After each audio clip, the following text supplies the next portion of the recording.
My fiancé demanded I sell my dream car to fund her $25,000 wedding dress. I called off the wedding instead.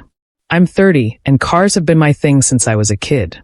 I saved for years to buy my dream car, a 1967 Shelby GT500.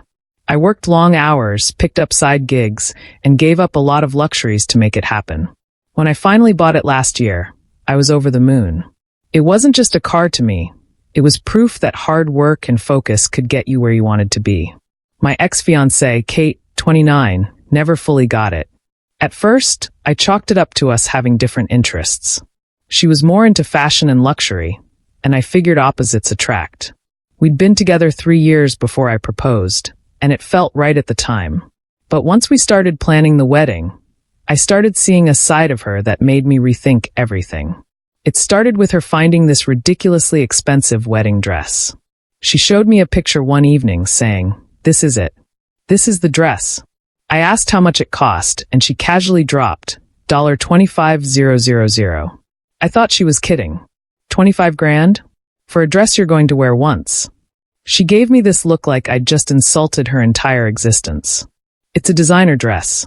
It's my one wedding day. I deserve to feel special. I tried to be reasonable. Can't we find something similar for less? I mean, $25,000 is a lot of money. Her tone changed immediately. You can't put a price on memories. Besides, you could sell your car to help cover it. I just stared at her. You're serious? She crossed her arms. You don't need that car. You can get another one later. I couldn't believe what I was hearing. Kate, that car is my dream. I worked my ass off for years to get it. I'm not selling it for a dress. She acted like I was the unreasonable one. If you really loved me, you'd be willing to make sacrifices. It's not just about the dress. It's about showing me that you're committed to our future. I told her I wasn't selling my car, and we dropped the conversation, but it didn't feel resolved. Every few days, she'd bring it up again, twisting the argument to make me feel like I was selfish for holding on to something I loved. While the dress argument was still hanging over us, her brother decided to get involved. He wanted to start a luxury sneaker business and asked Kate if I'd be willing to invest $15,000 to help him get started. When she brought it up, she acted like it was a done deal. He just needs a little help to get off the ground. Once the business takes off, it'll be good for all of us. I didn't even know what to say at first. Kate, your brother's never run a business in his life. This sounds risky. She shrugged. Every business is risky. But he's family, so we should support him. I'm not giving him $15,000, I said firmly. If he wants to start a business, he can take out a loan or find investors. I'm not his ATM. She got defensive. You're so stingy. Families help each other out. When I still said no, her brother started making snide comments about me at family gatherings. Guess Kate's fiancé doesn't believe in supporting dreams, he said loudly at one dinner. I let it slide because I didn't want to cause a scene, but inside, I was fuming. Things got worse when Kate moved into my apartment. She started redecorating without even asking me, replacing furniture and boxing up my things. I let most of it go because I figured she wanted to make the place feel more like her home. But one night, she told me she was hosting a girls' night and said I'd need to leave. This is my apartment too, I said. Why should I have to leave? She waved me off. It's just for one night. Don't make it a big deal. It is a big deal, I told her. You don't get to kick me out of my own home because you want to have friends over. She rolled her eyes and called me territorial. It wasn't the first time she acted like my feelings didn't matter. Wedding planning became another disaster. She kept calling it our wedding, but I had almost no say in anything. She picked the venue, the caterer, the colors, everything without asking me. Anytime I tried to give an opinion, she'd brush me off. I'm the bride, she'd say. The wedding is really about me anyway. You just have to show up. She even started cutting people from the guest list, my people. Some of my closest friends were suddenly not a good fit for the vibe she wanted. If my friends aren't welcome at this wedding, then maybe I shouldn't be either, I told her one night. Don't be so dramatic, she said. They're not a good match for the kind of wedding I'm planning. It's nothing personal. It sure felt personal to me. Her attitude toward my family wasn't any better. She refused to go to casual family gatherings, saying they were boring and low class. When my sister, who owns a small baking business, offered to make our wedding cake as a gift. Kate laughed. I don't want a homemade cake at my wedding. We'll hire a professional. I was pissed. My sister's cakes are incredible. She's offering this out of love, and you're treating it like it's beneath you. Well, it is, she said bluntly.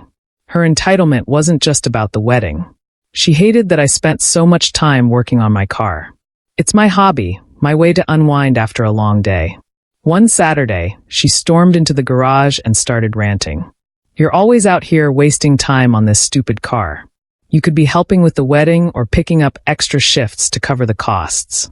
I put down my tools and looked at her. The car isn't stupid. It's something I care about. You don't have to like it, but you need to respect it. She threw her hands in the air. It's always about what you care about. What about me? What about what I want? You mean the $25,000 dress? Or the $15,000 for your brother? Or the way you've ignored everything I've said about the wedding? You're acting like none of my opinions or boundaries matter. She turned it back on me. You're being selfish. Marriage is about sacrifices, but you clearly don't understand that. I couldn't take it anymore. That night, I sat her down and told her we needed to talk. We have a problem, I said. I feel like I'm doing all the compromising, and you're just making demands. She crossed her arms. This is about the dress again, isn't it? It's about everything, I said. The dress, the car, your brother's startup, the wedding planning, the way you treat my family. You're asking me to give up everything that matters to me, and you're giving nothing in return. She looked at me like I was speaking a foreign language. Nothing in return? I'm planning this whole wedding. You're acting like it's a burden to help pay for it. It is a burden, I shot back. Because you're not planning a wedding for us. You're planning a wedding for yourself. You don't care about my input, my friends, my family, or even my finances. You only care about what you want. Her voice got cold. If you can't handle being a husband, maybe you're not ready for marriage. That was it for me. I stood up and said, maybe you're right. I'm not ready to marry someone who treats me like a wallet and a convenience. She looked stunned. What are you saying? I'm saying this wedding is off. She froze for a second, then exploded. You're seriously calling off the wedding because of a dress? Because I expect you to act like a grown man and support your future wife. I kept my voice steady. This isn't about the dress, Kate. It's about everything you've said and done in the last few months. You've disrespected my hobbies, my family, my friends, my money, and my boundaries. This relationship is supposed to be a partnership, but it feels like I'm just here to serve your needs. She started yelling, tears streaming down her face. You're selfish, ungrateful, and childish. You'll never find anyone who loves you as much as I do. I stayed calm. If this is what your version of love looks like, then I don't want it. She stormed out, slamming the door behind her. Over the next few days, the fallout hit hard. She told her parents, who wasted no time calling me. Her mom started off sweet, but quickly turned manipulative. Kate's devastated, she said. You're breaking her heart. She's been planning this wedding for months. Don't you think you're overreacting? I'm not overreacting, I replied. I'm standing up for myself. I can't marry someone who doesn't respect me. Her dad was less subtle. He called me a failure. You're supposed to provide for your wife, not make excuses. If you can't handle being a husband, you're not man enough to be with Kate. I didn't engage. Thanks for your input, I said, then hung up. Kate's brother took his shot too. He texted me a long message about how I'd let down the family, calling me cheap and unambitious. He said I wasn't supportive of Kate's dreams or his, as if I owed either of them anything. I didn't bother responding. Kate showed up at my place a week later to talk things out, but it quickly turned into her blaming me again. She said I was ruining her life, embarrassing her in front of her friends and family, and being petty over a few small things. I shut her down. Kate, this isn't fixable. You've shown me who you really are, and I don't want to be with someone like that. I deserve a partner who respects me, not someone who treats me like an accessory to their lifestyle. She called me a monster and left for good. In the weeks that followed, I packed up her stuff and dropped it off at her parents' house. I unfollowed her on social media and asked our mutual friends not to get involved. Most of them supported me, but a few sided with her, calling me heartless for canceling the wedding. I didn't care. For the first time in months, I felt like I could breathe. The car, the one she wanted me to sell, is still in my garage. I've spent the last few weekends working on it, and it feels like I've got a piece of myself back. My family and friends are still in my corner, and they've been a huge support system. Looking back, I'm grateful I saw the red flags before it was too late. If I'd gone through with the wedding, I'd have been miserable, constantly bending to someone else's demands. Walking away was the hardest decision I've ever made, but it was also the best one. Now, every time I get behind the wheel of my dream car, I'm reminded that I made the right choice. No dress, no wedding, no relationship is worth sacrificing your self-respect and happiness.